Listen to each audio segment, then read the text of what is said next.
Testing, testing. One, two, three. Hey guys. Hope everyone's doing okay. Hope everyone's staying safe and healthy during these tumultuous times. I am putting together a video lecture for you guys. This is the first time I have ever done anything like this, so bear with me. But it should be fun. I'm hoping that this will be at least useful for you, and be the next best thing in the meantime, since we can't meet up in person, unfortunately.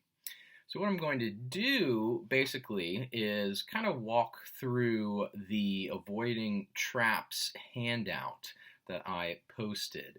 So you can pull that up now and follow along with me as I just go down the list here. I'm going to kind of hit on each of these different traps, share some examples and some thoughts on each of them. And the main objective here is to figure out, okay, well, once we establish what these traps are and we understand our bad habits in terms of falling into these traps, how do we avoid these traps, right? So let's go down the list here. And we're going to start just from the top and work our way down.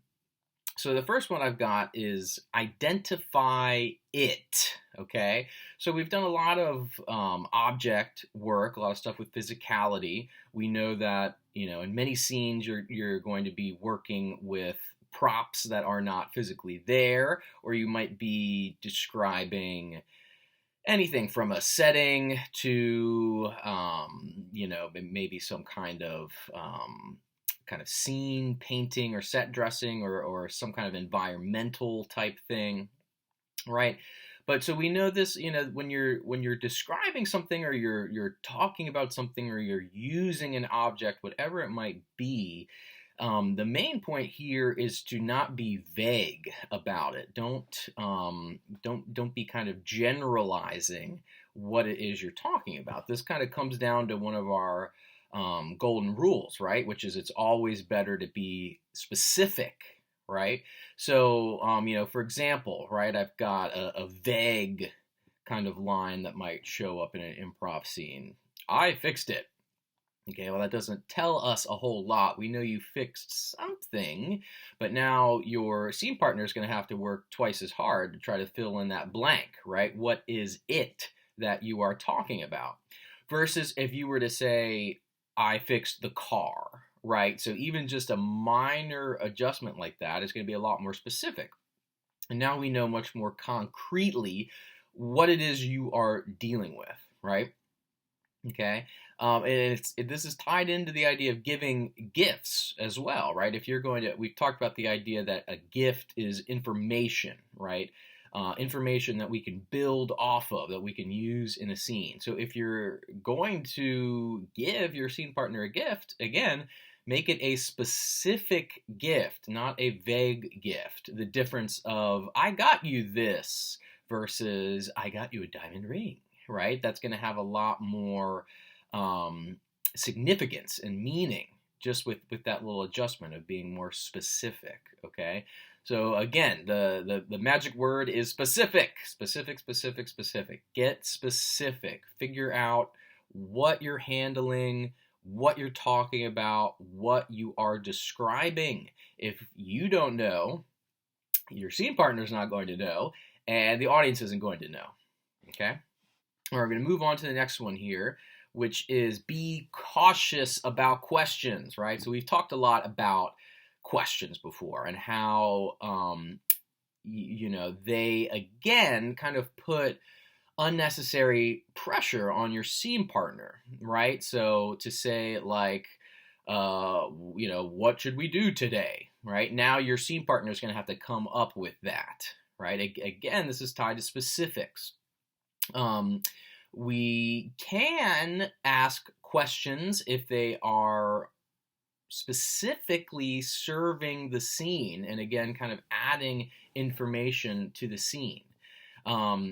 It's probably best to avoid questions early on in a scene, I find when you're still in the kind of initiation phase, right? Creating that base reality. Okay. Questions aren't going to help generate as much information and as much specific information right out of the gate. So, we've talked about kind of, in the early stages of a scene, you're looking for those I, you, we statements that will pertain more specifically to the characters. Because what we want to do right out of the gate is establish strong point of view for those characters, right? How do they feel? What are they thinking? What is their opinion on things? Questions aren't necessarily the best way to get that information out there. The difference between what should we do today versus I want to go to the zoo, right? So again, you can think about the self-contained emotional statements exercise we did. That's, again, a great way to avoid questions early on and help establish a character's point of view. Now, it's not to say that you can't ever ask a question, right? Sometimes questions are perfectly appropriate, especially if it might be a matter of you need to clarify something, right? I mean, sometimes you just honestly, might not have heard what your scene partner said, or you don't quite understand something they said. Don't be afraid to ask for clarity. Again, questions can also serve the scene, and they can generate information, but they have to be specific, right? The difference between what is that behind you versus why is there a man-eating tiger behind you, right? Again, just notice the difference in terms of the details that those different questions will provide, okay? All right, moving on to the next one. Don't focus on plot, okay? So this is an interesting one. I think a lot of beginning improvisers tend to get bogged down in plot, right? This idea of beginning, middle, end, the evolution of the characters. But we have to remind ourselves that we're not telling a story necessarily. We're not putting on a play. We're creating short, improvised scenes. And more specifically, we're looking for games. Now, we unfortunately haven't touched on game a lot in class yet. That was going to kind of be the one of the areas of focus we were going to move into doing more of the long form type stuff. But of course, all this craziness has gotten in the way. So I'll probably be posting a follow-up video lecture next week that's going to cover the concept of game, what exactly that means. But the long story short is that the game of the scene is basically what is funny about the scene? What is the joke of the scene? What is the one little nugget that is being heightened and exaggerated in the scene? So if you take something like the Monty Python cheese shop sketch that we watched a while back, right? The game of that scene is guy goes in a cheese shop, keeps asking for cheese, and cheese shop owner doesn't have any cheese, right? So he's always going to say no, right? But you'll notice that the cheeses that the guy's asking for are kind of escalating and heightening, getting progressively weirder and weirder, and he is getting progressively more upset that this cheese shop does not have any cheese, right? So the game is kind of like what would happen if a guy walked into a cheese shop that didn't have any cheese, right? Right. So again, it's sort of like what is the joke of the scene, right? What is being heightened in the scene? And as improvisers, that's really what we're trying to find. We're trying to find something unusual that stands out in this base reality we've created. And then we want to latch on to that unusual thing and start to heighten it. That's how we create games inside improvised scenes. So we can lose those games if we focus too much on plot. So that's why we have to be careful about that. Um, we don't really care so much about the arc, if that makes sense. Again, we want to know what's the character's point of view, things like that. But again, that kind of serves us in finding that first unusual thing, or finding that game, finding that funny thing that we can heighten, right? Um, so it's a matter of focusing on the character's behavior, looking for patterns in the scene, not so much the plot of the scene, not so much beginning, middle, and end. Okay? All right, moving on. Don't talk about the thing. Okay? So this kind of becomes we've talked a lot about the whole talking heads thing, where it's just two people standing there. They're having a conversation, but nothing is necessarily happening in the scene, right? It's a scene that lacks action. Okay, so that might be we land on a subject in the scene that's maybe based on a suggestion we get, and then the two improvisers just kind of stand there talking about it, right? So let's say somebody shouts out pizza, right? So don't just stand there talking about pizza. Oh, my favorite flavor of pizza is pepperoni. Oh, well, I don't like pepperoni. I prefer pineapple on pizza, right? So it's just going to be kind of a back and forth conversation. Maybe some of it's interesting, but nothing's really going to happen, right? And again, we're not really going to it's not going to leave a whole lot of room for something unusual to happen and for a game to emerge. Okay, so again, find something to do. You've heard me say this a lot, but find something to do. And again, if pizza is your suggestion, try to find a strong point of view. How does the character feel about pizza? Do they really like pizza? Well, why do they really like pizza? Does it have to do something more with a behavior, right? Kind of thinking about that anecdote exercise we did. Oh, well, pizza makes me think of how, my mom used to take us out to get pizza at, Papa Joe's every Friday night or something like that. Again, it's more about habits. It's more about behavior. It's more about point of view, not just kind of standing around talking about something. Make something happen. Do something. Find something to do. That's kind of the bottom line with that one. Okay? All right, moving on to our next one here.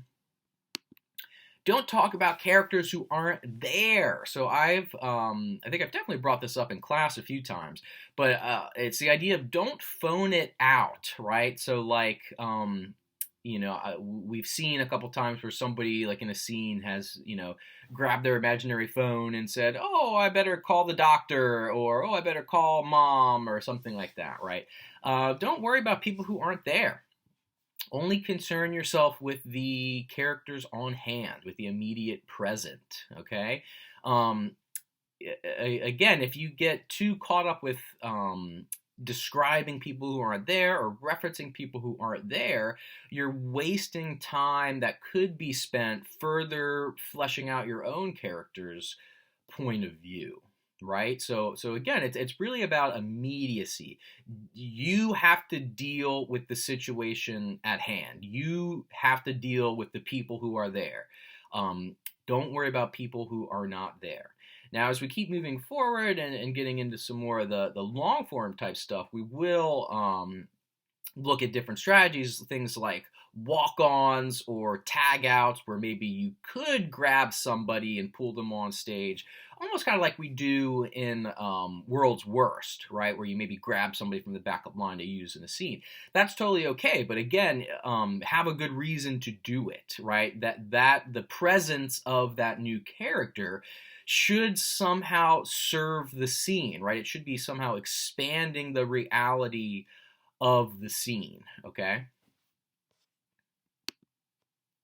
All right, looking at the next one, don't talk about the past or the future. So again, kind of similar to the idea of not talking about people who aren't there. Don't get bogged down talking about or describing events that have already happened or might happen in the future, right? Again, that's taking you away from the present. And as improvisers, we need to stay eternally in the present. We need to be present. We should be concerned first and foremost with what is immediately going on right now. Okay? We don't want to get caught up in the past. We don't want to get caught up in the future. Again, it's taking away from you developing the current situation, the current character's point of view. Now, again, there are tactics where we can kind of fast forward to the future, or we can kind of rewind to the past that we'll see in some of our long form improvs. For example, there's a device we can use called a cut to, where let's say two characters might mention something that's happened. A person in the backup line can yell, "Cut to when this person graduated," right? And then we kind of can play with time, but we're still, we're jumping into that scene. We're seeing that scene play out. We're going through the action of that scene. We're not just describing it. So again, it's a matter of avoiding those talking heads and focusing on the present, right? Now, once some of that POV and specifics have been established, we can widen our canvas a little bit. But right out of the gate, we should be worrying about the here and the now, okay? All right, moving on. Okay, this is one of my favorites. Don't talk about what you are doing. I see this one a lot with beginning improvisers. They get comfortable in terms of some of the physicality stuff, so they get comfortable, being able to act out doing something, some kind of action, but then they fall into this trap of basically just narrating, describing the action that they're doing, right? So if we establish it's two mechanics and they're repairing a car, they'll be, going through all the motions and doing the action and lots of great physicality and stuff, but no point of view or no base reality is being established, because they're basically just kind of talking about going through the motions. Like, well, okay, now we got to drain the motor oil, and now I got to tighten that lug nut, and let me pop open the hood and see what's under there. They're just narrating what they're doing. It doesn't help us establish a point of view, right? How does that person feel about being a mechanic? Why do they want to be a mechanic? How do they have to go about fixing things? These kind of more specific questions, rather than just kind of saying, I'm going to do A, B, and C, right? Again, similar to a talking heads kind of thing, and it's gonna hurt you from establishing that base reality and a strong point of view for that character. So think about the one exercise we did where I had you guys do some kind of action, right? But you were allowed to talk about literally anything other than that action. Okay? So find something different to talk about. You can do an action, but again, in real life, people don't really sit there kind of saying, okay, I'm going to do this and I'm going to do this, kind of talking through the steps. Usually you can be doing something while having a completely different conversation, and that's going to create a much more unique texture for the scene, and it's going to help establish that character's point of view and help a game to emerge. Okay, so again, be thinking about my character's behavior, my character's feelings, my character's thoughts, their point of view. I care more about that stuff than how to fix a car. Okay, all right, moving on. Okay, so don't reach into your bag of tricks. This is kind of tied into the idea of anticipating, right? So it's kind of like planning ahead. It's thinking, this scene would be perfect for that Southern farmer character I've got. I'll pull him out here, right? It's not truly improvising if you're doing that, right? It's kind of you saying, I've had success making this joke in the past or using this character in the past. I'm going to lean on that and bring that back. So it's just kind of it's a way for us to challenge ourselves not to get too comfortable and to really stay in the present. If you're thinking, oh, this would be really funny here, or this character would be great here, you're kind of anticipating. You're trying to plan ahead. You're trying to force something into a scene that isn't necessarily organic or might not necessarily serve the base reality. It might get you a laugh, it might be kind of funny, but in the long run, it's not going to serve the scene in any kind of way. So it's sort of just, it's lazy improvisation. So if you find yourself kind of falling into those habits of, ooh, I should use this character I've created, or ooh, I made this situation last week in a scene that was really funny, I'm going to bring that back. Try to wipe your mind, try to clear the slate and say, okay, that's a clear indication that I'm not fully present right now, that I'm not totally in the moment and listening, right? So just kind of take a step back if you find yourself relying too heavily on your bag of tricks, okay? All right. Okay, so the next one here is just some scenes to avoid. Again, these are kind of like different setups that a lot of beginning improvisers use to initiate scenes because they're very simple and they're easy to understand, but they're not necessarily going to be the most interesting or entertaining to watch, and they're also not going to give you a whole lot of room to develop a strong point of view for a character or find the game of the scene or things like that. So something like a teaching scene, right? So a teacher-student scene, which also are known as like a puppet master scene, right? Because it has to kind of deal with a power dynamic, right? If it's a teacher-student scene, it's inherently one-sided, right? Like the teacher is going to be the dominant presence in that scene. They're going to kind of be controlling that scene, right? Because they're sort of teaching, they're instructing. They inherently have the power and the control. So it's almost impossible to fairly share the focus, right? We've talked about this idea of kind of sharing the spotlight, sharing the focus, give and take. It shouldn't just be one-sided. So a teaching scene, it's just automatically going to be one-sided, okay? And there's just not a whole lot you can do in that setup, okay? So it's one that a lot of beginning improvisers tend to lean on because it's familiar and it's easy, right? We kind of know that setup. We can kind of snap right into it. Sometimes it can be funny if you're teaching them a totally ridiculous thing.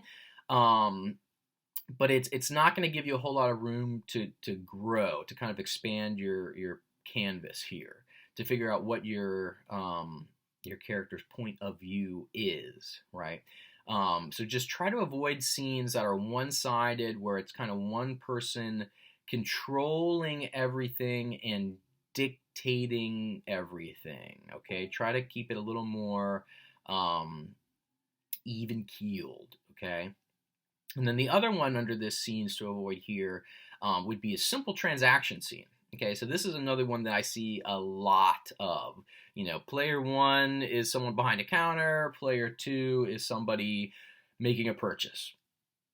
Okay, again, it's perfectly fine, but it's not going to give you a whole lot of room to grow, right? Once that transaction is done, right, you're kind of out of rope at that point. And again, it's usually not very interesting to watch. I'm not very interested in watching someone buy a cup of coffee, right? So, and because these scenes are sort of also short most of the time, it's not going to give you a whole lot of room to establish what's that first unusual thing. Once we figure out the base reality, what is something unusual that happens that we can focus in on to create a game, right? So again, these teacher-student scenes, these transaction scenes, they kind of limit your scope. They don't give you as much room to play, and they often end up being kind of one-sided. Okay, so just if you find yourself, instinctually wanting to do a transaction scene or want to do a teacher-student scene, see how you can maybe tweak that. How could you maybe bend that? Instead of being a teacher and student, what if it was a parent-teacher conference? What if it was a mirroring thing where it was two teachers or two students, right? What if instead of a transaction scene, right, instead of like a clerk and a customer, it was two clerks, or it was a clerk and a boss, or it was a clerk and his girlfriend after he gets off from work, right? So just again, try to widen your canvas a little bit. Don't get stuck in those kind of limiting scenes, okay?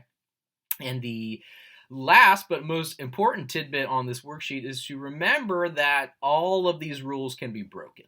Okay, none of these rules are set in stone. They're all flexible. They're more kind of like guidelines for you. Okay, now if you are going to break one of these rules, you better have a good reason for doing so. But again, if you can create that justification, if it's something that's going to serve the scene, then do it. But if you're just doing it, out of, laziness or out of fear or out of,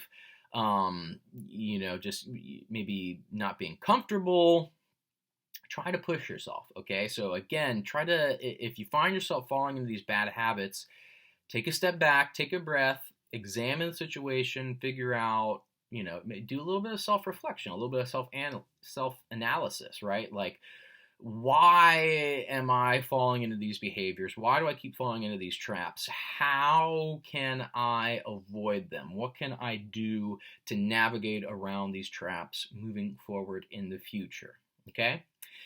So that's all I've got for now. I hope that my video lecture has been useful. Keep this worksheet on file. It's something that will be good for you to refer to. A lot of it I took from the Upright Citizens Brigade Improv Manual, which is a great book, so you can find more information there. If you have any questions about any of these different traps, please feel free to reach out to me, shoot me an email, post your questions or thoughts in the discussion board below, all that good stuff. Please look at the remainder of the prompt. I'm going to have some stuff for you to do, some homework for you to take care of over the weekend. So please make sure you don't neglect that. I will touch base with you guys next week, and like I said, we'll be posting another video lecture. This one, the next one, probably about this idea of game, which I've touched on a little bit today, but I'm going to get more specific next week. All right. Okay, guys, signing off for now. Stay safe, stay healthy, and I will talk to you later. Ta-ta.